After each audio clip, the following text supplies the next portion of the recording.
अल्लाहुम्मा सल्ली अला मुहम्मदिन व अला आलि मुहम्मदिन।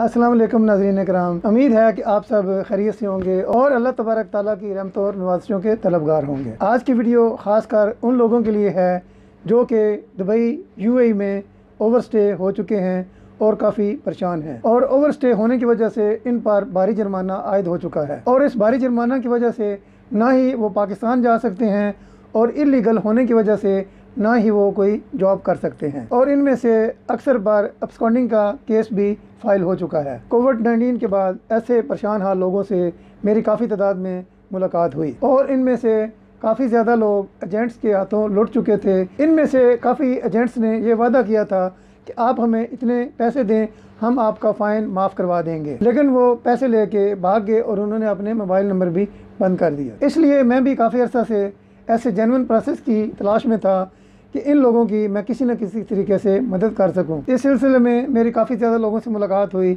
और मुझे काफ़ी गवर्नमेंट के डिपार्टमेंट्स के भी चक्कर काटने पड़े। आखिरकार इस तरीक़ाकार को तलाश करने में कामयाब हो गया, जिसमें कोई वास्ता भी नहीं है, कोई एजेंट भी नहीं है।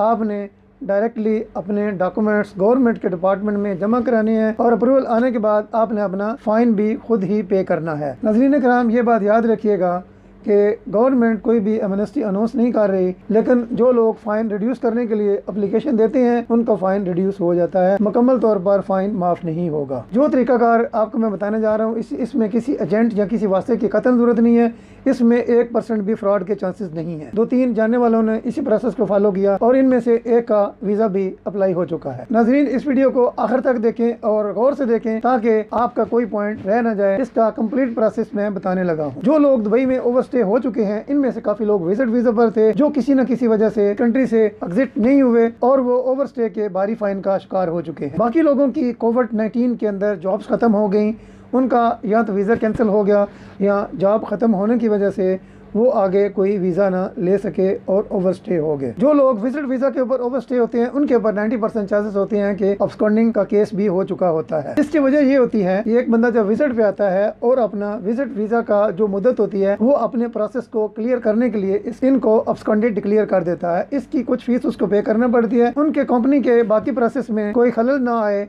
इस वजह से वो ये फीस भी पे करने पर मजबूर होते हैं। जो लोग जॉब कर रहे होते हैं और उनका वीज़ा ओवरस्टे हो जाता है तो उनकी कंपनी उनको एब्सकॉन्डेड डिक्लेयर कर देती है। मुतलका डिपार्टमेंट में फीस करने के बाद वो एब्सकॉन्डेड डिक्लेयर होते हैं। उसका भी पर्पज़ यही होता है कि उनका कंपनी का प्रोसेस जो है वो ना रुक जाए, इस वजह से वो मुतलका डिपार्टमेंट में फीस पे करके उनको एब्सकॉन्डेड डिक्लेयर कर देते हैं। नाज़रीन कराम, इस मुकम्मल प्रोसेस को मैं 2 हिस्सों में तकसीम कर रहा हूँ। नंबर 1, ओवरस्टे फाइन को रिड्यूस करवाना या कम करवाना है। नंबर 2, जो एब्सकॉन्डिंग लगी हुई है उसको क्लियर करवाना है। इस प्रोसेस के लिए जो डॉक्यूमेंट्स रिक्वायर्ड है वो मैं आपको बता देता हूँ। अपना ओरिजिनल पासपोर्ट और उसकी 2-3 फोटो कापीज आपके पास मौजूद रहनी चाहिए। कुछ पासपोर्ट साइज की पिक्चर भी बनवा लें जिनकी वाइट बैकग्राउंड होनी चाहिए। किसी भी कंपनी का ओरिजिनल ऑफर लेटर आपके पास होना जरूरी है। ये ऑफर लेटर गवर्नमेंट के लेबर डिपार्टमेंट से इशू होता है और इस पर आपके अंगूठे के निशान भी लगेंगे। कंपनी के लेटर हेड पर बनाया हुआ ऑफर लेटर काबिल कबूल नहीं होता। इसके ऊपर तकरीबन 350 से लेकर 500 दिरहम तक खर्चा आता है। लेकिन बेहतर यही है कि आप या तो किसी से पूरे कंप्लीट वीज़ा की बात कर लें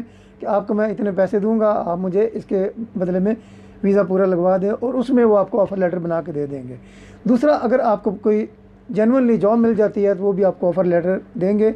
ऑफ़र लेटर अप्लाई करने में कोई किसी किस्म की रुकावट पैदा नहीं होती। अगर आपके पास फ़ाइन है या ओवरस्टे है, ऑफ़र लेटर आपका गवर्नमेंट के लेबर डिपार्टमेंट से निकल आएगा। अगर आप विजिट वीज़ा के ऊपर ओवरस्टे हुए हैं, आपका विजिट वीज़ा जिस पर आप ओवरस्टे हुए हैं उसकी कापी अपने पास रखें। और अगर आप एम्प्लॉयमेंट वीज़ा पर ओवरस्टे हुए हैं तो एम्प्लॉयमेंट वीज़ा की कापी जो कि आपके पासपोर्ट के ऊपर ही पेस्ट होता है उसकी कापी प्लस एमरेस ID की कापी आपके पास होना जरूरी है। इन सब डॉक्यूमेंट्स को लेकर आपने दुबई में किसी भी आमर सेंटर की ब्रांच में चले जाना है। वहाँ पर इंफॉर्मेशन के काउंटर पर आपने जाकर बताना है कि मैं ओवरस्टे हो चुका हूँ और मैंने अपना ओवरस्टे का फाइन कम करवाने की एप्लीकेशन देनी है। तो वो सबसे पहले आपको एप्लीकेशन टाइप करने वाले काउंटर पे भेजेंगे जहां पर आपने 30 दिरहम पे करने हैं, तो आपको फाइन रिड्यूस या कम करने की एप्लीकेशन टाइप करके दे देंगे। एक बात याद रखिएगा कि एप्लीकेशन टाइप करवाते हुए अपना मोबाइल नंबर दें जो कि आपके अपने ज़ेरे इस्तेमाल है, क्योंकि इसकी जब अप्रूवल आएगी तो इसका मैसेज आपके मोबाइल नंबर पर ही आएगा। आपकी एप्लीकेशन टाइप होने के बाद आपको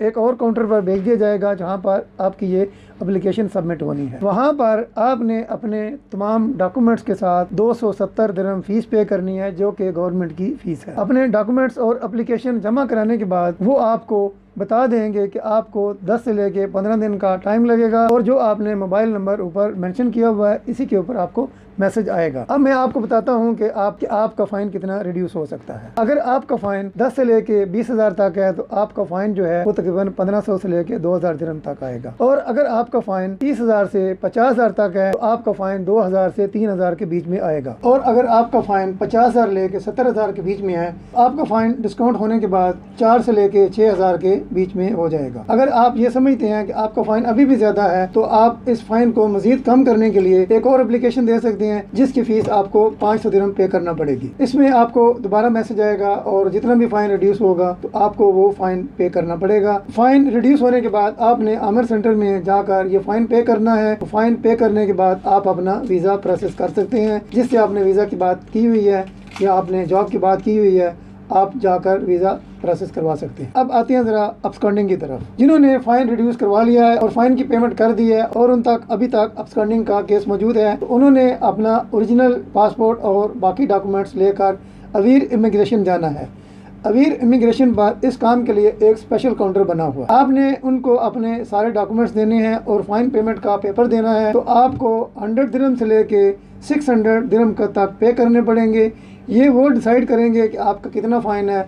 आपके फ़ाइन की अमाउंट के साथ ही उधर की भी फ़ीस होगी, जो कि 100 से लेके 600 दिरहम तक है। जब आप ये फ़ीस पे कर देंगे और आपके वो डॉक्यूमेंट्स ले लेंगे तो उसी टाइम भी वो आपके पेपर बना देंगे और आपकी अब्सकॉन्डिंग क्लियर हो जाएगी। इस अब्सकॉन्डिंग को क्लियर करने के बाद आप अपना वीज़ा प्रोसेस कर सकते हैं। अब आपको मैं बताता हूँ कि आपका टोटल खर्चा कितना आएगा। ऑफर लेटर बनवाने के लिए आपसे 350 से लेकर 450 दिरहम तक वसूल किए जाएंगे। फाइन कम होने के बाद 1500 से लेकर 6000 के बीच में हो जाएगा। आमिर सेंटर के अंदर जो सबसे पहले एप्लीकेशन टाइप होती है उसके ऊपर आपका टोटल 310 दिरहम लगेगा, जिसमें 270 दिरहम जो है वो एप्लीकेशन फ़ीस है और 30 दिरहम वो टाइपिंग के लेंगे। और एब्सकॉन्डिंग रिमूव करने की फ़ीस 100 से लेके 600 दिरहम तक होगी। ये सब डॉक्यूमेंट्स और फीसेस मुकम्मल करने के बाद जो लीगल प्रोसेस है आप उसको फॉलो करें। आपको किसी किस्म के एजेंट या वास्ते की ज़रूरत नहीं है और इसके लिए किसी किस्म का डर या खौफ आपको नहीं होना चाहिए, क्योंकि ये एक लीगल प्रोसेस है और ये गवर्नमेंट के ऑफिस में ही कंप्लीट होना है। बस आप सिर्फ इतना करें, आप अपने माइंड में रखें कि आपका टोटल खर्चा जो है वो 6000 दिरहम तक लग जाएगा। आगे अगर आपने कोई जॉब तलाश की है तो उसके लिए आपने जो वीज़ा के पैसे देने हैं या आपने किसी जगह से वीज़ा परचेज़ किया हुआ है तो वो आपकी अलग से डीलिंग है, वो खर्चा अलग से होगा। आपका फ़ाइन रिड्यूस होने के बाद एब्सकॉन्डिंग क्लियर होने तक आपका जो खर्चा है वो 6000 से ऊपर नहीं आएगा। नाज़रीन इकराम, आपसे गुजारिश है कि इस चैनल को सब्सक्राइब कर लें, लाइक कर लें, आगे अपने दोस्तों को भी फॉरवर्ड करें ताकि वो भी इससे फ़ायदा उठा सकें और मेरी आगे आने वाली वीडियोस जो हैं आप उससे भी फ़ायदा उठा सकें। मेरे आने वाली वीडियोस गवर्नमेंट ने कुछ नई वीज़ा कैटेगरीज निकाली हैं उसके ऊपर हैं। इसके अलावा विज़िट वीज़ा पर लोग काफ़ी परेशानी का शिकार हैं, उनको एयरपोर्ट के ऊपर 5000 शो करना पड़ रहे हैं। इसके अलावा जो भी अपडेट्स होती हैं वो आपको मिलती रहेंगी।